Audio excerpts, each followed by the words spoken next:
Perkenalkan, kami dari kelompok 1 kelas 5. Pada video kali ini, kami akan membahas tentang stunting pada anak. Check it out! Indonesia still faces nutritional problems that severely impact the quality of its human resources. Currently, the country is home to over 6 million stunted children. Many factors contribute to childhood stunting: poor nutrition, poor sanitation, lack of proper healthcare for children and their mothers, and inadequate psychosocial stimulation. On top of that, 48% of pregnant women in Indonesia are anemic, which means a high risk factor that affects the baby's growth and can potentially cause women to give birth to a stunted baby. To reduce stunting, the Indonesian government has targeted stunting reduction to 14% by 2024. Indonesia masih mengalami masalah serius tentang gizi, yaitu stunting. Stunting bukan hanya bertubuh pendek, tetapi tanda adanya gangguan perkembangan dan pertumbuhan, terutama dalam 1000 hari pertama kehidupan.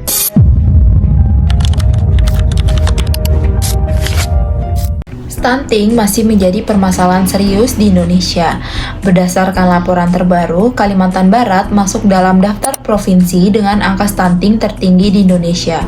Data dari Survei Kesehatan Indonesia tahun 2023 menunjukkan bahwa prevalensi stunting di Kalbar mencapai 26,8%, jauh di atas rata-rata nasional yang berada di angka 21,5%. Angka ini menunjukkan bahwa hampir 1 dari 3 anak di Kalimantan Barat mengalami gangguan pertumbuhan akibat kekurangan gizi kronis. Masalah ini tidak hanya berkaitan dengan kurangnya asupan makanan, tetapi juga erat dengan faktor ekonomi, pola asuh, sanitasi, dan pengetahuan keluarga. Di beberapa wilayah, rendahnya akses terhadap air bersih dan layanan kesehatan memperburuk kondisi gizi anak, terutama pada keluarga dengan tingkat ekonomi menengah ke bawah. Fenomena ini tidak hanya terjadi di Kalbar.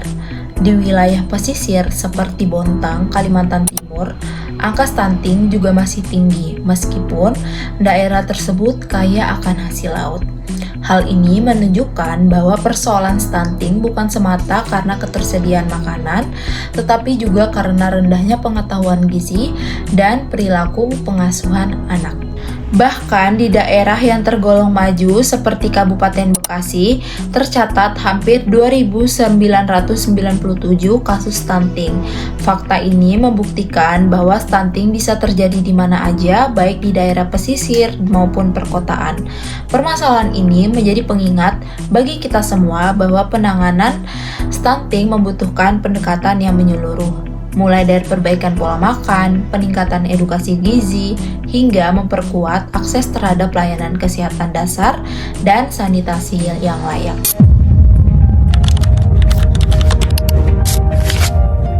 Stunting bukan hanya tentang masalah tinggi badan yang lebih rendah dari anak seusianya, tetapi juga membawa dampak serius bagi kesehatan dan kehidupan anak di masa depan. Dari sisi kesehatan fisik, anak stunting mengalami hambatan pertumbuhan linear yang bisa permanen apabila tidak ditangani dalam periode emas, yaitu 1000 hari pertama kehidupan. Karena kekurangan gizi kronis tersebut, sistem imun mereka melemah, sehingga mudah terserang infeksi ulang seperti diare, penyakit pernafasan, dan infeksi lainnya.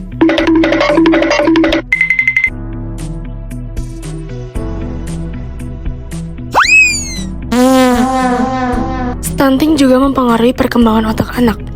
Kekurangan gizi kronis dapat menghambat pembentukan sel otak dan koneksi antar neuron, sehingga kemampuan berpikir, memori, dan belajar menjadi lebih rendah. Penelitian UNICEF melaporkan bahwa anak yang mengalami stunting cenderung memiliki skor kognitif dan prestasi akademik yang lebih rendah dibanding anak dengan pertumbuhan normal seusianya.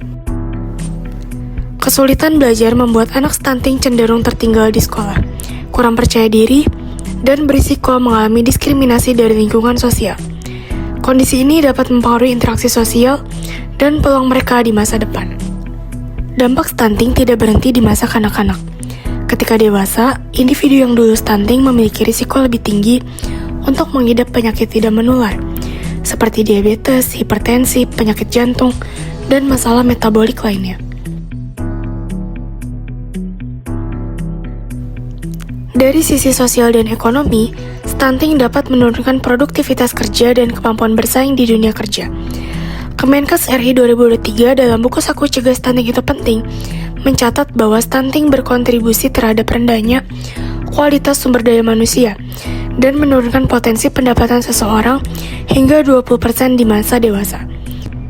Apabila angka stunting tinggi di suatu negara, maka dampaknya akan terasa secara luas. Kualitas sumber daya manusia akan menurun, daya saing bangsa akan melemah, dan pertumbuhan ekonomi di suatu negara juga ikut terhambat. Apa aja sih yang menjadi faktor penyebab dari stunting atau gagal tumbuh anak, dan bagaimana hal itu bisa terjadi? Faktor yang mempengaruhi yang pertama yaitu status gizi ibu yang buruk. Yang kedua, praktik ibu menyusui. Yang ketiga, pemberian makanan kurang baik pada bayi. Dan yang keempat yaitu lingkungan yang tidak higienis sehingga mempengaruhi 1000 hari kehidupan pertama pada bayi atau HPK.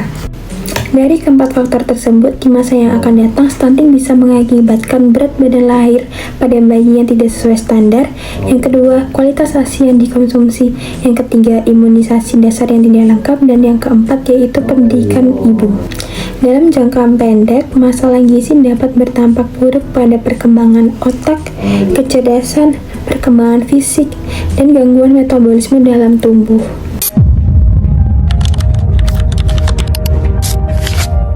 Adapun, upaya pencegahan dan penanganan stunting dapat dilakukan melalui berbagai tahapan dan melibatkan peran dari individu, keluarga, masyarakat, serta pemerintah. Pertama, pada masa prakonsepsi.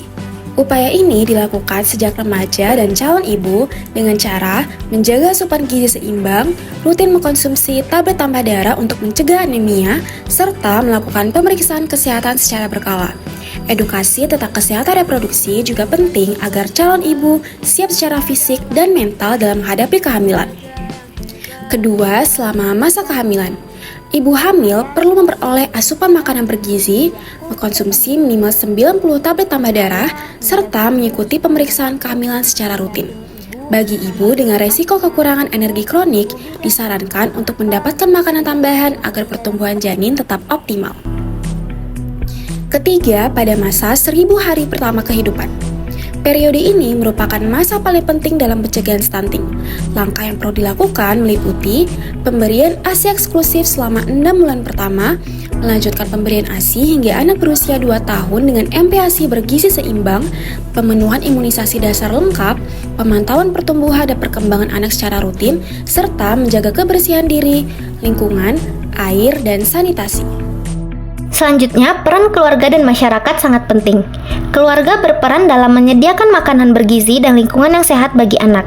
Sementara itu, masyarakat dapat berkontribusi melalui kegiatan posyandu, penyuluhan gizi, dan penerapan perilaku hidup bersih dan sehat di lingkungan sekitar. Selain itu, pemerintah juga berperan melalui berbagai kebijakan dan program nasional.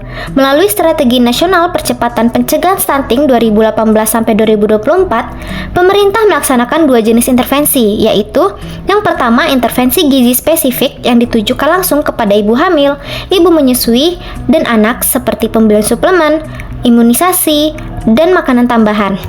Dan yang kedua, gizi sensitif yang dilakukan melalui peningkatan akses air bersih, sanitasi, pendidikan, ketahanan pangan, serta pemberdayaan ekonomi masyarakat.